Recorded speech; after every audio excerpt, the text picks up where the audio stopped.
Hey guys, thanks for watching Weddings by Cled. This is an episode that I've been sort of thinking about for a while, and I could be nice and I could call it mistakes that you may make at a wedding, but you know what? The way that I had it in my notes is stupid shit people do at weddings.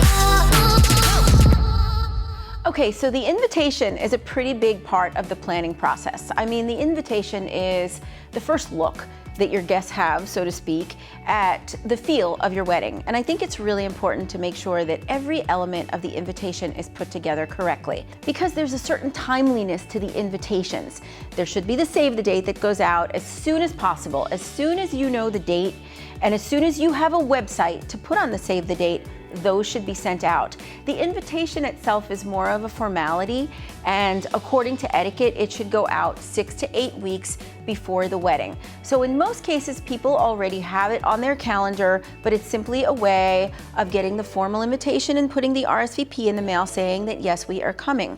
So one of the things that can really botch up the timing of that process is if you don't get all of the addresses on time. And let me tell you something, in the day that we live in right now, and the time that we live in, people just are not as aware of street addresses, home addresses, snail mail, as we like to call it, because we email and we Facebook Messenger and we text, and we just don't have as much opportunity to use addresses. So you're gonna have to ask your mom for those addresses. You're gonna have to ask your future mother-in-law. So this is one of the first things you should do in the planning process, not when you're ready to mail out the invitations, because it's really gonna back you up. Now, another mistake that I've seen people do having to do with the invitations is just putting too much stuff in there, you guys.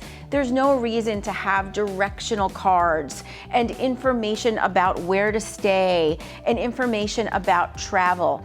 I just don't think these things belong in the invitation itself. Plus, it's gonna weigh it down and it's gonna cost you more at the post office. So it's certainly information that you need to impart to your guests, but that is information that can go on your website. And also, it may change. So you don't want to have it printed, engraved on something that's going out in the mail when it could change. So have that on your website, and you may have it again in the welcome bag or the welcome box when your guests actually arrive at the church. Because when they receive that invitation in the mail 8 weeks before the wedding, they may forget that directional card. I mean, come on, it's 2022. Do we really have to have a directional card when we can just, put the address or the name of the location into the GPS? It's just uncalled for, and it's too much information. Another thing that people don't always think about doing, that brides don't always think about doing, that I think is really important, is putting a little number on the back of each RSVP card before stuffing it into the invitation that you're putting in the mail. Why? Because when you receive those RSVP cards back, first of all, there's no return address on those envelopes, which is okay, but sometimes people just scratch their names on there and you can't read it. Especially me, because sometimes I do the RSVP service as the planner. I get them back in the mail and I cannot understand what it says. I'll take a picture of it, send it to my bride, my client. She doesn't know what it says either, so we don't know who that person is. If you make a spreadsheet with all of the guests' names on it, number each guest, have that same number on the back of the RSVP card, there will be no doubt as to who that guest is. So that's just a little thing that kind of helps the process along. Another thing that's kind of stupid, I think, that's a mistake that people do before the wedding is they buy the dress before they have the venue. And I know I've talked about this before, it's a big pet peeve of mine, but there's no way that you can know how your wedding dress should look until you know what your venue looks like. And when you're looking for a venue, you're shopping, you're looking at everything, maybe from outdoor venues to boho, barn type atmospheres, to urban spaces, to ballrooms. You just never know. And I think the dress should kind of match the venue. That's something that you should definitely wait on. Okay, now when it comes to the wedding day, I've been doing a lot of observing, and I've noticed just some stupid stuff that happens during the ceremony. Now, if I'm the planner, of course this isn't happening, but I'm not always the planner, and sometimes I'll be in a space where a wedding is going on, and I see these things happening, and I'm just like, what are you thinking? I'm noticing at ceremonies, I realize that family needs to gather and get ready to walk down the aisle. But sometimes they're just standing in the doorway. Every guest that comes in is gonna stop and talk to them. And plus they're kind of in the way, okay? So we don't need mom and mom of the groom, mom of the bride, grandma, and especially the groom. I know that the groom and the groomsmen are usually in the ceremony area. I think they should be put away. I do. I think they should be put away somewhere, and I think family should be put away somewhere, because when family stands there, what happens? Everybody naturally wants to stop and talk. That's just what people do, and that's a great thing. We all want to stop and talk and say hello to each other, but with family being out there before the ceremony, that really can like back things up and get things started late. Now, talking about starting things late, that's another thing that I think just shouldn't happen. Whatever time it says on that invitation is the time that the ceremony should start. And one of my biggest pet peeves is when I notice people waiting for all the guests to arrive before starting the ceremony. First of all, I don't think it's really fair to the people that got there on time. And when I say on time for a ceremony, that means arriving 15 to 30 minutes before the ceremony if you're a guest. So those people have already been there and they're supposed to sit around and wait for every last guest? No. Let's just start the thing. I mean, if it's somebody really important, like the grandmother of the groom, and we need her to get started to walk down the aisle, but outside of that, no, let's start the ceremony on time, people. Now, here's another thing that I think is kind of a mistake that happens, and it's very, very common. I see the officiant announcing the cocktail hour. I've noticed people tell the officiant, please tell guests to gather in the such and such room or to go over here. It's not the officiant's job. The officiant's job is whether the ceremony is religious or not, there is a sacred and reverent aspect to it.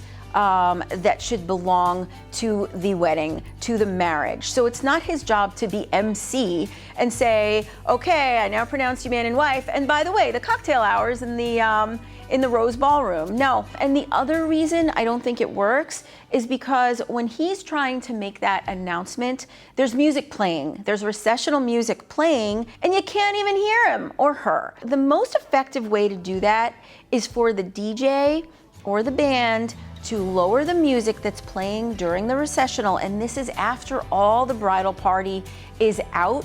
Just lower the music and say, ladies and gentlemen, the cocktail hour is going to be taking place in the such and such room, and then the officiant can just stand there looking very noble and doesn't have to play MC. Okay, you guys, now some of the mistakes that I see happening after the ceremony, when we start getting into the reception, is when the cocktail hour goes on too long without reason. Now, when I say with reason, if there is a reason for the cocktail hour to go on a little bit longer than an hour, maybe it's because there's a flip going on or something, then your guests should be taken care of during that cocktail hour. They should be fed. There should be enough food, there should be enough drink, and enough activity to make that cocktail hour go long.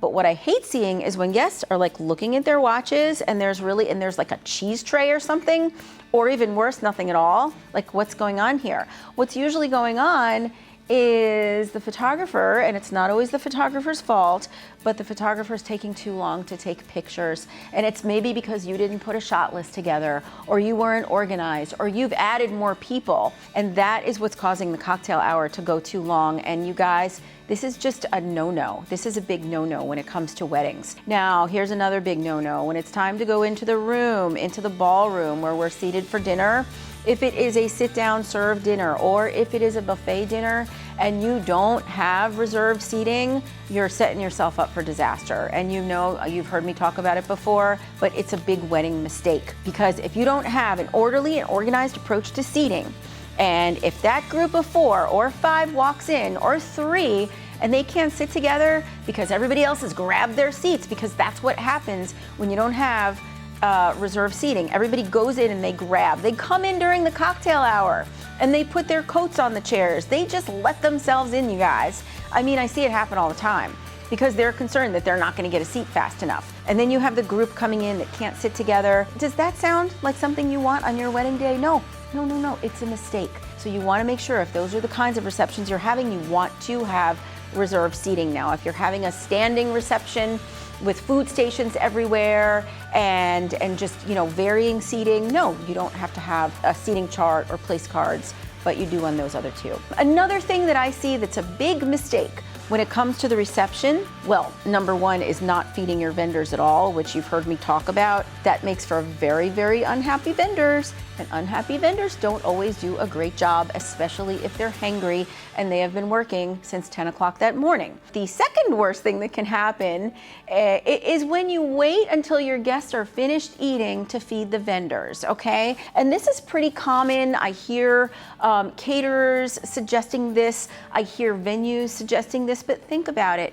You guys, when you guys are finished eating, that's when something's happening. So that's when your photographer needs to be ready to be taking pictures, your videographer needs to be ready to be shooting, your DJ or your band needs to be ready to be playing. So how can they be eating when that's going on?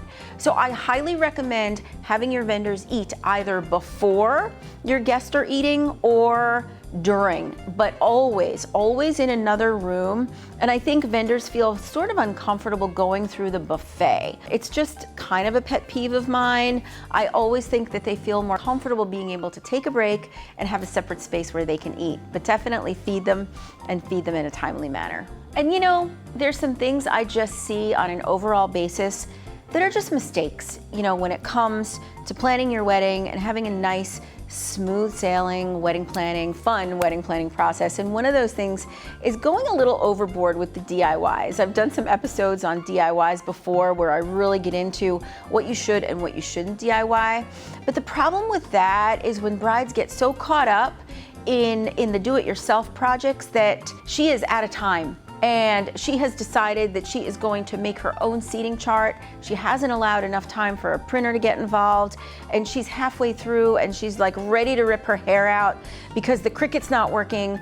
So here again, guys, with the DIY projects, do things that you can do early on. I think it's great to put your hands on it and have some handmade things, but do something like make favors or make the table numbers, but do it so that you can do it early on in the wedding planning process. Now, another mistake that I see is when brides and grooms don't get around to everybody at the wedding. It really is sad because your guests are going out of their way to make the time and to buy you a gift and to buy an outfit and come to the wedding and be a part of your special day, and to not acknowledge them is just bad, you guys. It's just a big, big no-no. So you might want to think about when you're doing your guest list, you might not want to have all these like sort of like half friends and strangers. You might not want to have 250 people or 400 people, because it's really important to be able to get around and just give everybody a hug or a handshake or just, you know, a gesture and just say thank you for being here. And I see it sometimes after the bride and groom leave. A guest will come up to me and say, "Oh, I didn't get to see them." And you know, it like wrenches my heartstrings a little bit because that's why they're there and they want to see you. So get around to see everybody. And last but not least, you guys, you gotta thank your guests. Okay? Don't wait too long. Write the thank you notes as the gifts come in, and then you can mail them all after the wedding. I'm old school. I love a thank you note. I love to see it written on a card with a stamp and put in the mail. Heck, you already have the addresses because we got them. Order the thank you notes when you get your invitations so that they can match. And most of the time these days, gifts are coming in the mail. People aren't bringing them to the wedding, okay? Have them written before, put them in the mail. It's a beautiful thing when a guest gets a thank you note in the mail a couple of weeks after the wedding. They know you received it, number one, and they know that you're grateful for it and appreciate them for thinking of you with a gift. So, on that note, I would love to hear what mistakes you might have made, what kind of stupid shit you see at weddings. Please put that information in the comments. And as always, you guys, thank you so much for watching. Please subscribe to my channel. It helps me realize my dreams, and I'm having so much fun doing this, and I love sharing it with you, and it brings you fresh new content every single week.